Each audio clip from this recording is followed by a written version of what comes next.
Om Namo Bhagavate Vasudevaya.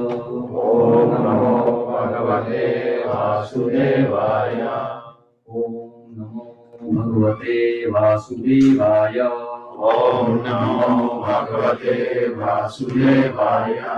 Om Namo Bhagavate Vasudevaya. Om Namo Bhagavate Vasudevaya. Krishna.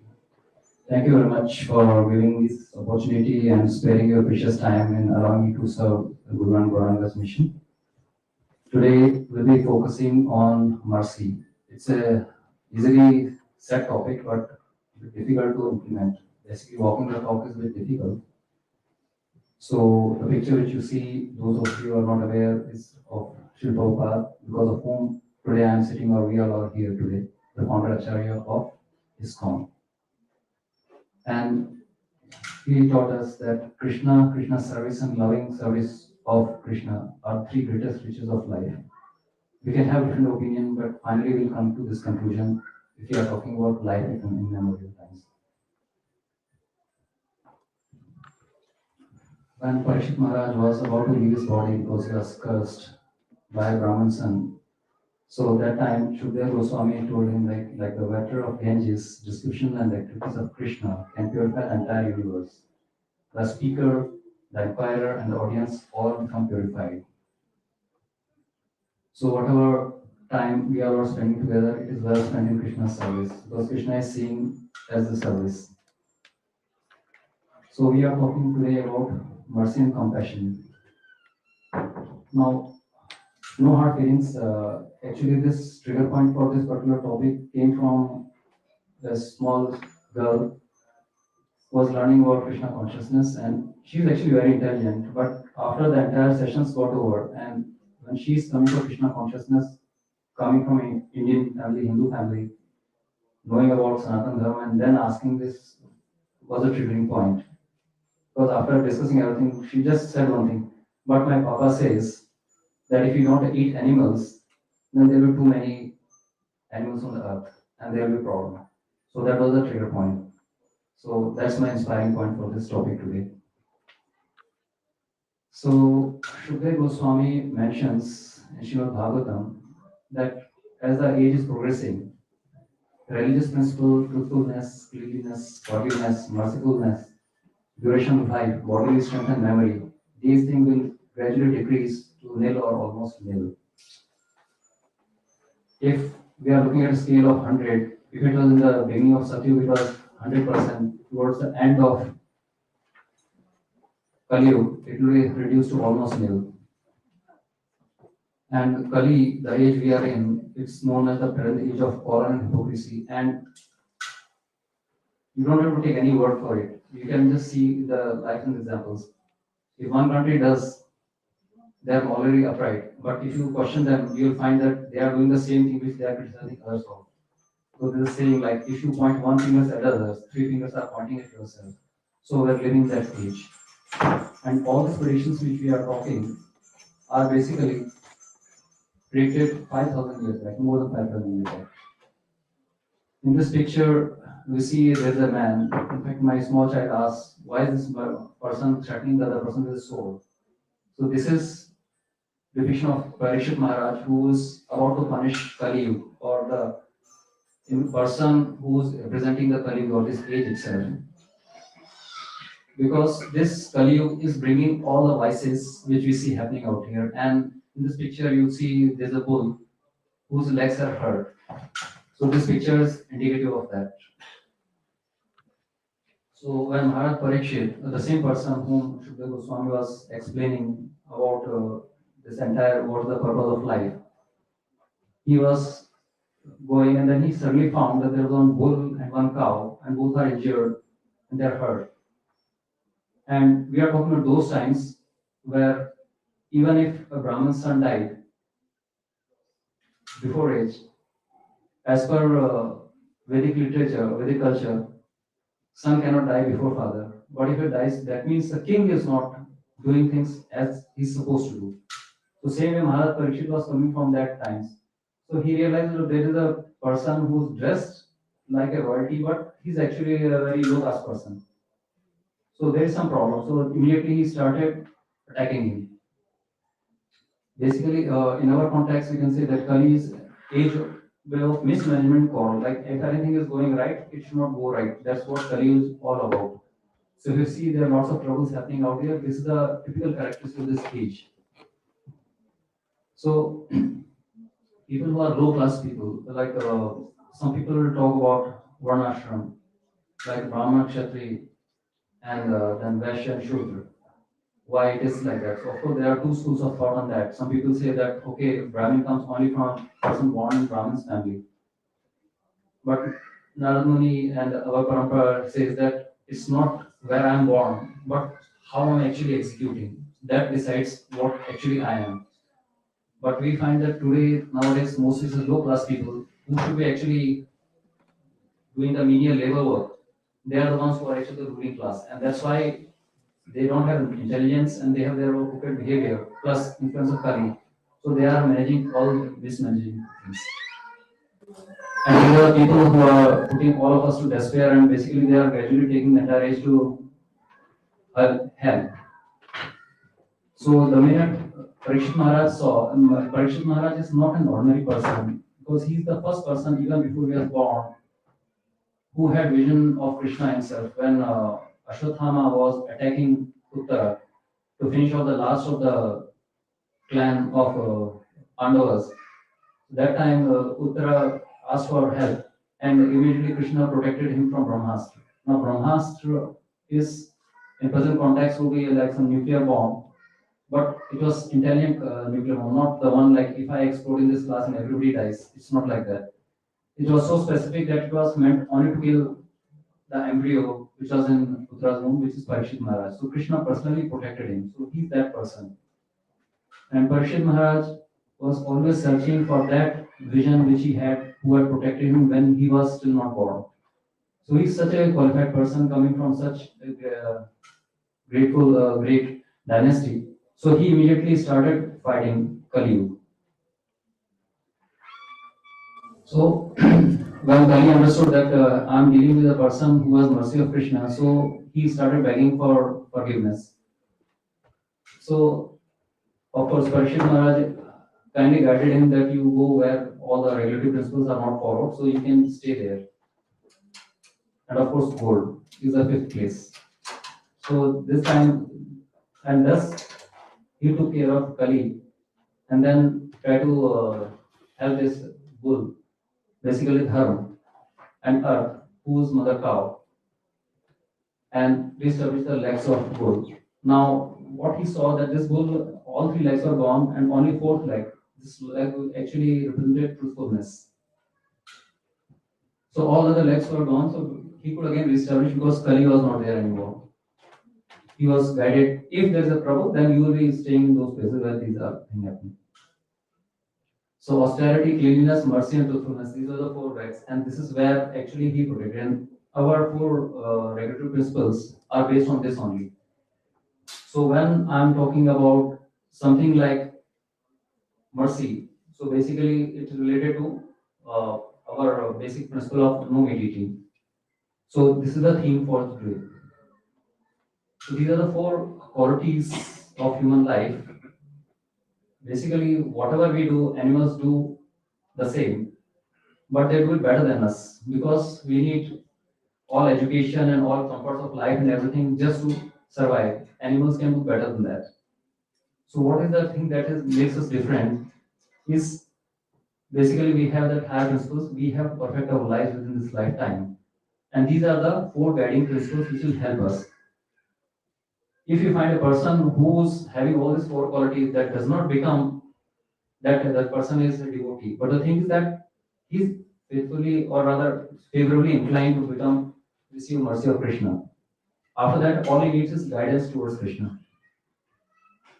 So as the age progresses, we realize that duration of life. Earlier, like in Bhagavad Gita itself, we are aware that we are on Krishna. Lord Krishna left this planet at the age of 125 years, and everybody lived above the age of 100 years. Now here, if anybody lives above the 80 years, that's a miracle. So you can see that slowly everything is going back. So as we are talking about mercy or no meat eating, I'll be talking on both grounds, what scriptures have to say, and you may say that, okay, that's your imagination or somebody said that, but then we'll be talking about facts and figures also. Why, when you are producing meat is just not like that. Like that girl asked that if you don't eat animals. The thing is that when we are taking a stand, then we should be true to that stand. There should not be any shades of gray. Either we are black or white. Either we eat or we don't eat. So for argument's sake, if we say that a person is eating meat, then that person should eat meat irrespective of what meat we are talking about. But you realize that this definition of meat is very, very selective. In India, if you are talking to Brahmin, you say, would you like to eat beef? He'll get angry. If you ask a Muslim, would you like to eat pig? That person will get angry. But if they are eating other sort of meat, so meat is meat in any case, because Krishna says definition of meat is meat, and we'll see those what categories we are talking about. So when we are talking about that meat eating, so it basically covers the entire spectrum. At that time, we should not be selecting, oh, we don't like Chinese because they eat dog. What's the big deal here? Meat is a meat. Just because you love dogs, that doesn't mean that changes anything from meat. In fact, one person I met was mentioning that he met with a near-death experience because he was driving a fast car, and a reindeer came and immediately crashed against the car. And that person was describing that, and how do you imagine 120 kilogram of meat is hitting you? I was shocked. Like I was thinking that you say reindeer is hitting you, and you're saying meat. So basically, the consciousness itself is talking about a meat. Like you see animal also as meat only. So same way, like in India, you cannot imagine that you can eat horse meat, but which is normal thing in Sweden. And once my mother was mentioning way back in 60s that there's an Indian came to their place and he used to eat meat. And then he said, okay, he spoke to my mother. He said that, sister, please make something. Today I could not eat in the campus. He was teaching respectable institute. So my mother asked, what happened? Well, they are today are making this blood pudding in which they take blood of animal and they make pudding of that. And even though he's a meat eater, he almost vomited just even at the thought of that. So if I say that I'm vegetarian, then I'm vegetarian. Then for me, all meat is meat. So same way, if you are saying meat eater, then it should be all inclusive. It should not be because Krishna sees that. It's not my opinion. And this, when you are talking about selective meats, they are talking about like the pig, or you're talking about beef or you're talking about chicken, the thing is that you are producing them in a very guided manner, engaged manner, and all things. So basically, the industry. So that production, we are understand the word production is associated with industry or factories. So where you all the processes are streamlined and everything's going in a systematic manner. That's our production. So it is that production of meat which is causing destruction of our environment. And then how will we coming to that point? So as you see that more than 25 billion animals are killed. And so we are not propagating vegetarianism, but we are saying that if for heaven's sake you don't believe in the authority of God and Krishna or whatever you believe in, but at least you should have sufficient oxygen, water, and earth to at least feed you and keep your body and soul together at least. At least that much intelligence should be there. Otherwise, we understand there is not much difference between us or the animals.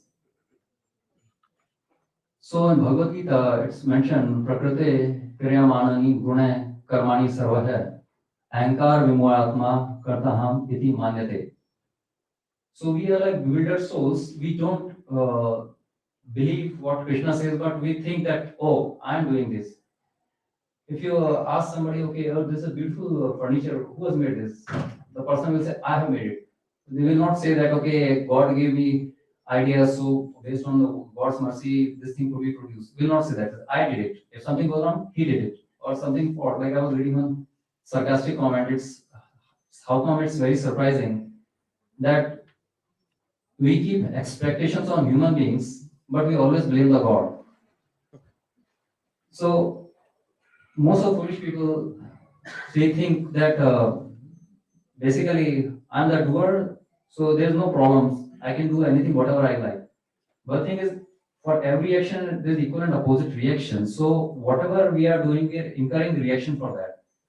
And the sad part of this is that if we are doing good things, we are incurring good karmas, and if we are doing bad things, we are incurring bad karmas. And whatever we do, we have to come back in next life to take care of those. Like if you say, oh, I don't do any bad things, I do only good things. So even to get the fruit of those good activities, I have to take another birth. So unless we take devotional life and we come and neutralize this vicious cycle of good karmas and bad karmas, we'll be coming back and again. And we don't know that today we are fortunate to be in this condition. We don't know what will be our next life. That's why we try to finish everything in this lifetime.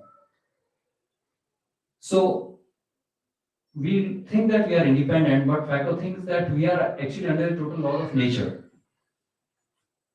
And how we act decides our future course of action. If we are devotee, we perfect our lives, then we don't have to suffer in this. There have been some examples of that. But most of us, we realize that we have not perfect our lives, we have to come back in next life. So if we are believing in that, we should be more careful. Now, when we are doing anything against which is against the nature or against the will of God, so they come in three categories. If you are in the mode of ignorance or madness like this, I don't know, I don't care. So basically, it does not mean that I'll not be following the laws, but it's something like this that if I was traveling in a car and I had an accident with some other person and law catches up with me, but I'm not aware of law and all those things, or I'm not even sane.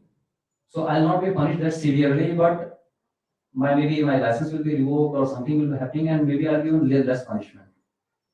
But the person who's doing bad things, knowing definitely what is the difference between good and bad or pious and impious, is given more severe punishment. But a person who, despite knowing everything, says, "Oh, who's God? I don't believe in God." And this is typical, like a definition of a modern man is to be atheist, like I'm the God. That's the thought process. Those who do that, they get a severe most punishment. And based on this, Shastra tell them, in fact, those who are interested, I'll not be going much into that because I was told that the description is too serious. But those of you who have inclination, if you read this Bhagavatam, 5th canto, 26th chapter. So there, these hells, 28 types of hells are mentioned. Depending on all the karmas we do, what are the reaction we are going to get. So out of that, I'll just take about only one thing, the 13th one. Those who are actually cooking basically poor animals and bird alike. Now you say, boss, I never seen anybody killing, cooking anybody alive. But the fact here is that that bird or animal would have lived longer, but you wanted that person to die so that you could have that person as food. So that is a thing which is not acceptable as per law of karma, and that's where you go to Kumbhi Park, where they are punished. Kumbhi Park hell. There are 28 hells, so this is one of that. And you see this picture, I had seen this picture many years back, but if you see, there's a man who's slaughtering a bull, but the head of both of them are exchanged. So basically, the significance of this picture is that this man is killing bull to satisfy or to get beef to eat in this lifetime, but he's subjecting. The word is masahari, like in this lifetime, I'm eating you. So next lifetime, you can eat me. So there's a permission which is automatically given, whether you take it or not. It is law of karma decides that. Now, those of you or those of us who believe that okay, it's happening, so what? I can continue eating, and I don't believe in who. There are some people who say that only this is the lifetime, so make the most of it. So now I'll put some facts and figures, and now you'll be wondering that most of us know all this. So this is just to brush up those points, and we are in the mission of preaching. So preaching means that everybody in this room is a preacher or future preacher, whether we realize it or not. So when we go out, we talk to people, they will not be talking about scriptures and all those things. So you have to deal with them in their language. Like Srila Prabhupada used to say that preaching depends on time, place, and circumstances. So unless I know the facts and figures, I cannot counter your argument. So in my place, you'll be the one who will be dealing. So what is happening in this livestock industry, as we are talking about the industry, it has a maximum impact. And we'll be checking how it compares with being vegetarianism. So this is some of the figures. They're slightly old, so the number must have gone up. It will definitely not be less than that. It will be more than that. So we are talking consuming millions of tons of meat in a year. If you can imagine, we are talking more than 1.2 billion people who are employed in this production for the meat to happen. And they are done in farms. As you can see in this picture, majority of that is produced in Asia. I'm not talking India, I'm talking Asia as a continent. And percentage wise, you see Africa is quite big, but only 8%, and entire Europe produces only 4%. So Asia is the highest producer. So what does it mean that where will be the maximum number of meat eaters? Any guess?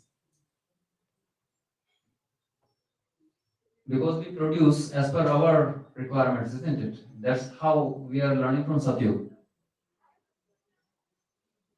76.2 kilogram of 100 kilogram is eaten in industrialized countries and only 33.5 in developing countries. Now we know what we are talking about, which are industrialized countries. And of course, I come from India, it is always seen as developing country. So obviously, I'm not talking about that country. So we know that where it is produced, just see, have a look at it. Asia, it is produced the most, and where it is produced the least. In fact, if you put Africa and Europe together, only 12%. But whereas consumption 76% is in industrialized countries. And pork, though we say that pork is bad, Indians, Hindus are not supposed to eat, Muslims are not supposed to eat, but maximum eaten is pig only. And meat does not mean pig only, it's sheep, poultry, beef, or anything, fishes, everything put together. Because some people in airlines, especially, you say I'm a vegetarian, then you might end up getting eggs, which accidentally once I was served in Lufthansa, or you might be getting fish also. You don't be surprised because of that. Because they think that okay, there is a red meat, there is a white meat, but meat is meat. So, what is the cost of land? If you realize that these figures are self-explanatory, what amount of land we are spending on producing food to feed to animals, which will be eaten by human beings. Basically, for somebody's luxury, we are starving so many people. And if this much of food was not produced for animals as their animal feed, So at least 4 more billion people would be easily eating because of that. And plus, of course, it is destroying our land also and land sources. It's something like this. You have in your house, you have parked a car inside your living room. So whether you are using it or not, but how much space it is occupying. If you are trying to clean it also, even then there is a problem. So here you are occupying so much for what was actually not needed. And it is degrading land. It is said that if you are going in very rarefied atmospheres, if you try to even disturb one blade of grass, it takes the amount of soil which you are disturbing out there, it will take many years to regenerate that much. Here we are spoiling land at a 10 to 40 times, then it is actually able to replenish itself. Like you know that there's a term called crop rotation. Like if you are growing wheat this year, so grow rice next year, so that basically that sufficient minerals, because every plant takes different minerals. So if you are doing sort of rotation, so the soil remains fertile. But even with that fertility being taken for crop rotation, here the degradation is even higher. And what is the worst is that if for in 1960, we are talking just 1960, few years back, for 3 billion people was zero point 0.4 hectares land available for farming. Now, in 2010, I'm talking about 13 years back, it was just 0.21, less than half remaining. So basically, the number of mouths to eat has increased, but those hands to produce that much of food are not there anymore. And we are not talking about only the production, we are also talking about the quality of soil which is getting degraded. Now, what about the cost of water? We are talking about land now or water. If you are talking about a dairy cattle or we are talking about beef, it requires how much? You can see 2056 square meter water per animal, which of course reduces a little bit when you go to broiler chicken. Yeah, for instead of 2056 is just 26. But when we are talking about water footprint of lentils or dal, which you call, or soya curd, or you talk about soya milk and all those things, just 1.75 or 0.75 square meter, cubic meter. So where is 2056 and where is 0.75 or 1.75? You can see the scales. And when you are using this production, water for production of that animal, which is the per person, what is the consumption used? We are talking about G20 countries, which are supposed to be the most advanced countries. Of course, India is also figuring there. I'm not debating that. We will say, boss, it's easy, your quantity figures. My country is also existing there. But whereas the world average is around 1,500, look at the consumptions. It's just wastage of water on growing for something which could be easily avoided. So if you're not talking about sin aspect, but at least look at the economics aspect or money aspects, especially when we are realizing that there was a survey done in just a Gallup survey, I think, last week.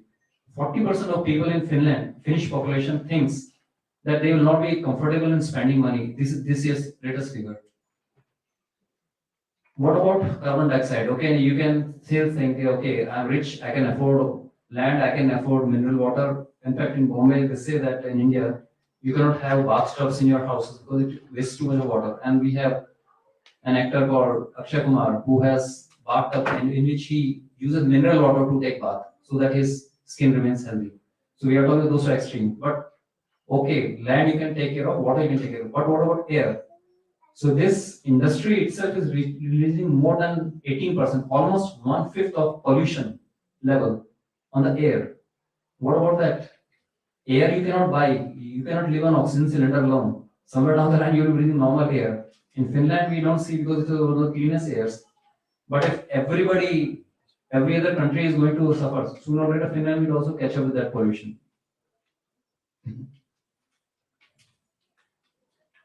So what happened if we all turn vegetarian? This was done by a Dutch company. They found that 80% of the land will be freed worldwide, which is now being produced to produce food for animals or animal feed. And you can see 8% of global water supply will be not under pressure anymore. So you can see that what is the cost to the environment. Let's break up into this also. We saw that 18%, like almost one fifth, and which is more than transport sector. You said that okay, no, you have to have Euro 6 norms. I think now Euro 7. What the Euro norms are coming for traffic now in Europe? I think it's Euro 7 levels which are about to be implemented.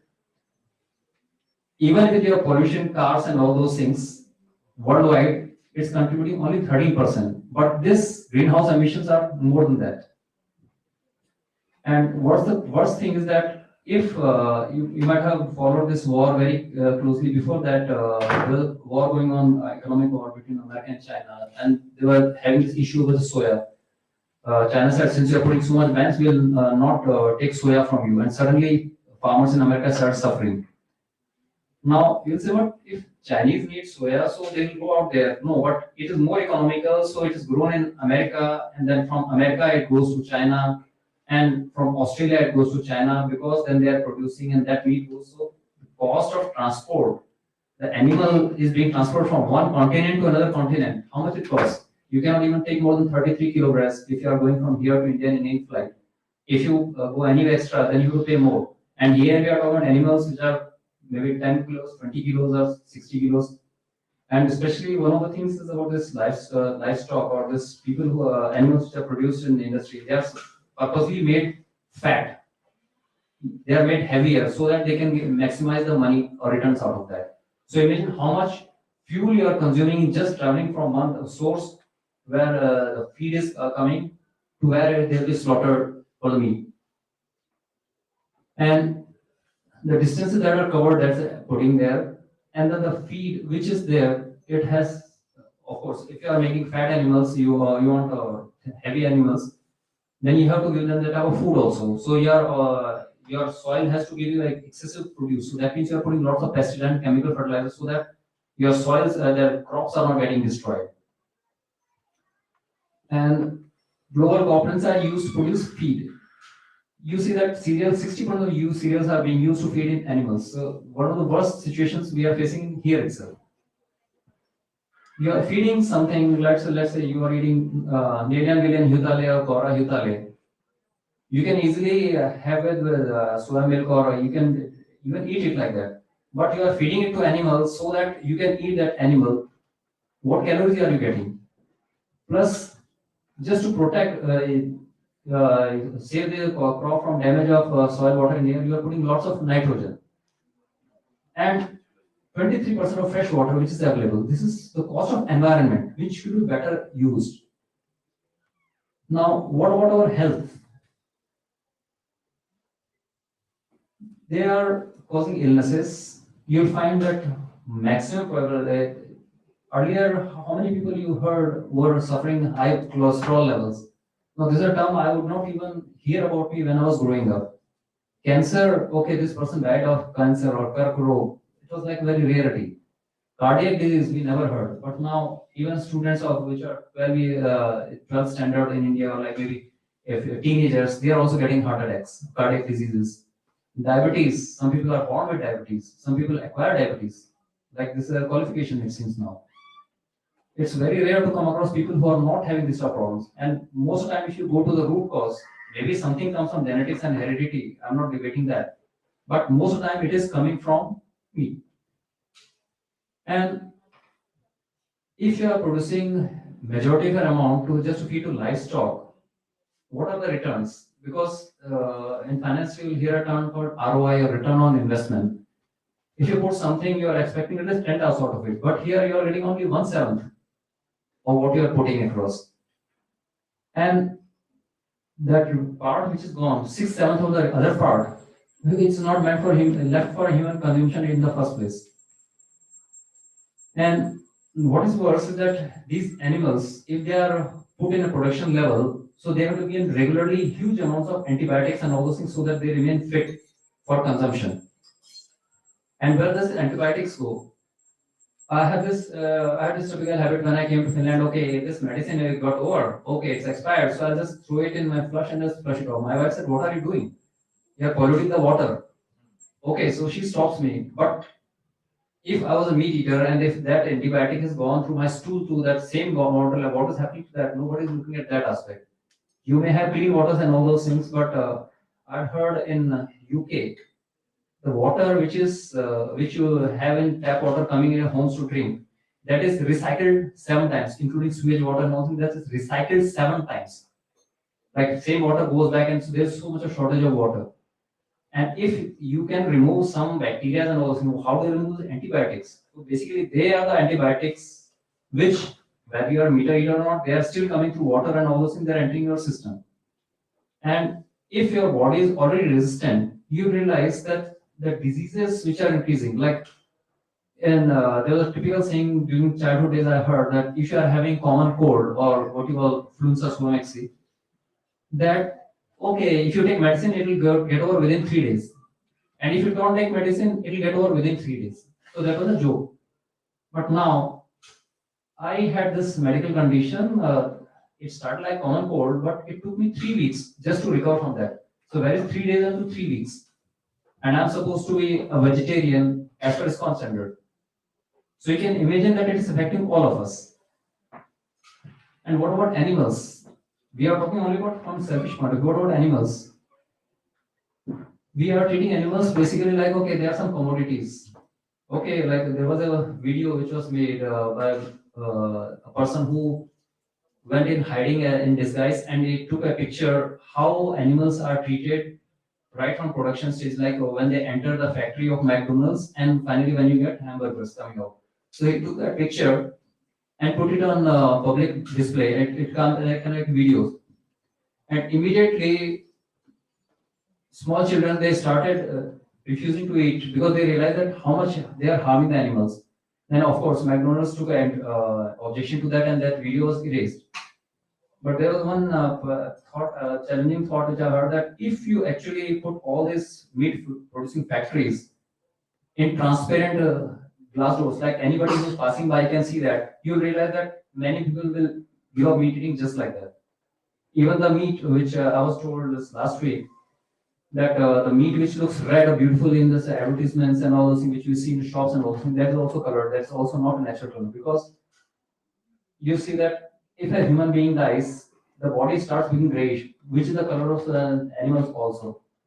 You might have heard about this concept of what is Muslims eat, basically halal meat. What do they do? Basically, it is supposed to be inhuman. Of course, meat is bad in any case, but what they do is that they just cut the jugular from where the maximum blood comes out of the animal and drain out blood and then they eat because they said that the blood contains the maximum impurities. So they are doing that. Of course, that is also cruelty towards animals, but animal will be killed in any case. So if you look at that, so meat protection itself is so difficult. Like if you just look at the process itself, is so painful that you just let go. And plus, these animals which are supposed to live maybe 30 years, 40 years, 60 years, but they have to produce milk. A cow's life span, if I'm not mistaken, not more than 5 years or 6 years. Because after that, they start becoming their meat start becoming tougher and all those things. So they have to be slaughtered well. They get the maximum returns of investment. And not only that is worse, they cannot, if they are living nearby, they'll be hurting each other. Their horns should be taken off. Their claws should be declawed. These are all painful, just from the animal's perspective. They are lived in crowded spaces, and it is said that you might find that a person who's coming from Bombay is very aggressive in by nature because he's used to traveling in crowded trains and living in crowded, cramped area. A person who comes from places like Finland is coming from very spacious areas, very peaceful. So if this is available in human beings, this trait is happening in animals also. If you are living in crowded environment, they tend to be aggressive, and they live in stress and fear. It is said that if you eat something which basically there are devotees who are giving preparing bhoga or prasadam for devotees. If any of them is angry, that consciousness also goes there. And here we are talking about food, which when you are, let's say, you are killing a goat, and goat when the goat knows it's about to be killed, that fear, stress which is there, and when you are just cutting, that stress, all those that gets into muscles. Even if you drain blood as Islam, halal meat would be happening, but still that stress goes in the muscles and all those things. Stress also comes to our body and into our consciousness. And where we are finding it, fertile land is becoming so less. If you want to understand how bad is the situation, drip irrigation is a concept developed in Israel. China is spending huge amounts of money just to the greenification of their deserts. You go to Gulf side and Dubai, they are trying to create how somehow, but the desert keeps on growing. So those are places where you actually understand what is the value of arable land. Of course, in India, it is that like if you are living in somewhere near Mayapur or Bengal side, near the river Ganges, you just throw seeds like that, even they will grow.